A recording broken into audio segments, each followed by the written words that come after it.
A redenção é universal. E eu tenho que estar gerando essa redenção. A redenção da natureza, a redenção das vidas. Até os animais esperam essa redenção. Não é? Então, não existe conquista sem luta. Então, o momento é de luta. E essa luta começa no nós somos crentes no mundo espiritual.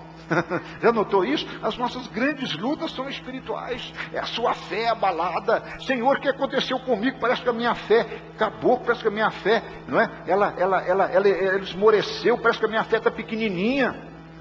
Precisou vir um pastor aqui, eu estava todo paciente de CTI, eu já estava orando, Senhor, te encomendo essa alma, obrigado pelo irmão, eu estava naquela oração já de entrega, quando um pastorzinho do Chile veio orar comigo no CTI, eu falei isso aqui semana passada, há 2 anos atrás, ele mudou a minha oração.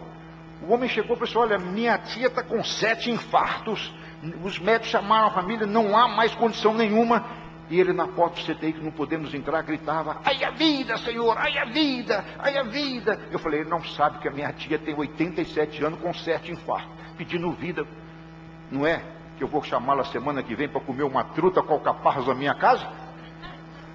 E ela me cobrou isso. Irmãos, a oração tem que mudar.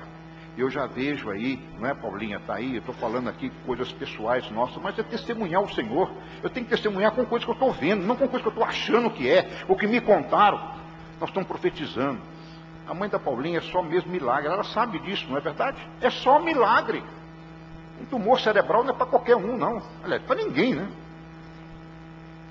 Irmãos, haja vida. Então não existe aqui, não existe conquista sem lutas. Então a nossa luta é espiritual. Muitas vezes a luta espiritual é tão grande que passa a nos afetar uma luta emocional, não é? Hoje nós lutamos contra a depressão, certo, irmãos? Você acha que eu não tenho depressão? Não. Eu sou sujeito a ela, eu tenho que lutar para não entrar nela. Às vezes fica tão opresso que você acaba entrando. Parece que a sua fé mexe. Então a nossa luta é vencer um passado, é ou não é? Reescrever a nossa história. O passado foi tão maldito, foi tanta gente que tem tanto problema no passado, então nós temos que reescrever o passado. A fé é uma ferramenta que muda o passado. Amém? Pegue essa hoje. A fé é uma ferramenta que muda o passado e te faz, hoje, o presente, um guerreiro para conquistar dias melhores no futuro. Amém? E essa luta emocional, às vezes, é tão forte que ela acaba sendo uma luta física. Aparece uma sintomatização das emoções. Aí vem o estômago que dói, o intestino que já não funciona tão bem, uma pancreatite, uma estomatite, um sei lá o que. Não é verdade? Então eu vejo que quantos crentes hoje estão sendo somatizados. Eu não estou dizendo que toda oração, toda doença vem obrigatoriamente para um lado espiritual, mas é assim que a coisa funciona. Por que a medicina hoje está trabalhando tanto com o psicossomático? Porque já sabe que o homem não é só corpo, mas ele é emoções, ele é sentimentos. E aí entra o Marcelo com a engenharia espiritual. Não é só corpo, não é só alma, mas é também espírito. O homem é um ser espiritual, precisa ser tratado como tal. E nós vamos trabalhar para a saúde dele mais plena. Então eu preciso vencer. Vencer, sim, é conhecer e tomar posse da nossa herança. Aqui nós repetimos 2 palavras-chave. O Rocha Tiago aprendeu tanto bem essa palavra que colocou o nome na congregação de Morechá. Então, Nahalá é a herança que Deus te dá, mas Morechá é a posse da herança. É como se o papai um dia morrer, vai deixar para o filhinho uma herança. É de direito e legal. Ele é filho, então tem herança. Você é filho de Deus, então você tem herança dos céus. Mas será que você vai tomar posse? Será que a igreja evangélica, a igreja cristã está tomando posse realmente das heranças que o Senhor tem para nós? Então é a palavra morechá. Ou seja, herança legal é uma coisa, mas herança quando você toma posse é a morechá. Então são palavras fortes que mostram que não vale ter herança dos céus. Eu preciso ter os céus. Amém? Amém? Bom, e então usufruir para quê? Eu só posso usufruir depois da conquista, não é verdade? Você só pode usufruir depois de conquista. Você só pode usufruir as benesses que uma profissão de médico, engenheiro, seja lá qualquer for, dá quando você conquista. Você conquistou esse diploma, você formou, você venceu, você concluiu. Agora você vai usufruir. Tem gente que quer usufruir antes. Não adianta isso, não existe isso. Eu preciso então usufruir, ou seja, implantar a bênção e viver o reino do Senhor. Bom, então, repetindo os pontos mais importantes. A graça perdoa nossos pecados, mas a lei, no aspecto da justiça, nos disciplina, trazendo qualidade de vida. Então o que a Torá está fazendo? Então esse velho jargão de Romanos 3, estou debaixo da graça, estou debaixo da lei. Os crentes pegam, a igreja pega esse versículo isolado fora de um contexto. Eles acham que estando na graça anulou a lei. Estou debaixo da graça, estou debaixo da lei, Paulo falou.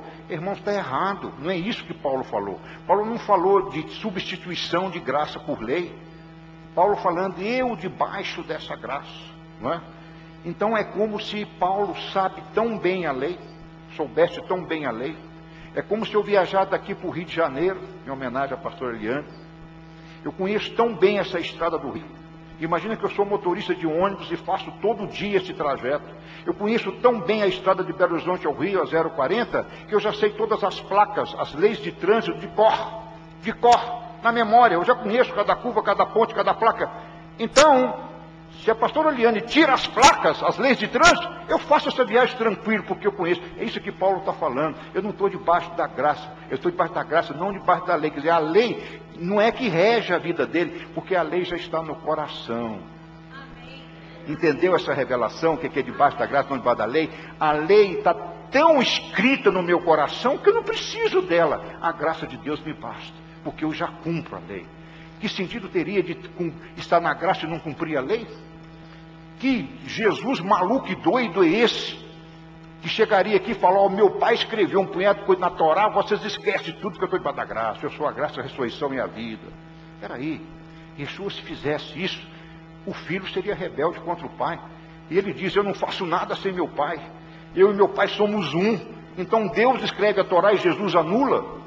Gente, a igreja precisa entender o que é essa Torá. Então a Torá, a graça nada mais é, como diz o Rabino Shula, um antibiótico para o pecado. Está doente, está com infecção, toma antibiótico. Tem pecado, toma graça. Agora, para viver com uma saúde preventiva, boa, sólida, você precisa da lei. A lei é para quem mora na terra. Quem mora na terra aqui? Quem mora no céu não precisa mais de lei, mas quem mora no deserto chamado mundo, precisa da lei. Amém? Esse é o entendimento da lei, da Torá. A lei e a Torá nos indicam nossos limites que protegem a graça recebida. Por que eu estou repetindo isso? Porque Deuteronômio, Devarim é repetição. O que nós estamos falando agora, já encerrando o último livro da Torá? Devarim. Repetir. E nós vamos repetir que a lei nos indica nossos limites. O que adianta estar debaixo da graça se o crente não conhece seus limites? Que ele é injusto com o seu empregado doméstico, com os seus empregados na firma, que a justiça dele não excede em nada a justiça dos fariseus e saduceus. Eu tenho falado muito isso. Se a nossa justiça não exceder os fariseus e saduceus, que justiça é essa que nós estamos pregando? Que graça é essa que eu estou? Está entendendo? Então a Torá me ensina a andar nesse caminho, andar reto nas leis do Senhor, na palavra dele. A lei serve para as áreas não restauradas de nossas almas. Não restauradas de nossas almas. Está certo? O que é a área não restaurada de nossas almas? Se eu nascesse de novo, recebesse Jesus, levantasse a mão e minha vida transformou todinha, eu não precisaria da Torá. E Deus me arrebatou para o céu o dia, day after, o dia seguinte, após eu levantar a mão, vem o Espírito, vem para mim, servo meu, bom e fiel. Eu vou para o céu. Então Deus não está preocupado só com a vida eterna. Deus está preocupado com a salvação da alma. E para salvar a alma é um processo. São 40 anos nesse deserto aqui. 40 aí é um tempo de provação. Eu espero que o Senhor te dê muito tempo de provação. Tem vezes que a provação é tão grande que abrevia, o Senhor te chama antes. Muitas vezes acontece. Quando eu falo haja vida, eu falo numa consciência da soberania de Deus. Que pode ser que Deus está chamando aquele irmão. É verdade? É verdade? Isso acontece. Deus chama antes. Deus sabe, Ele é soberano, Ele sabe a provação que eu resisto e não resisto. Então também eu quero a vida, mas também eu espero a morte. Tá certo? Porque a morte para mim não é o fim. A morte para mim é um novo começo. E um novo tempo com o Senhor. Você está entendendo, irmãos? Então nós não tememos a morte.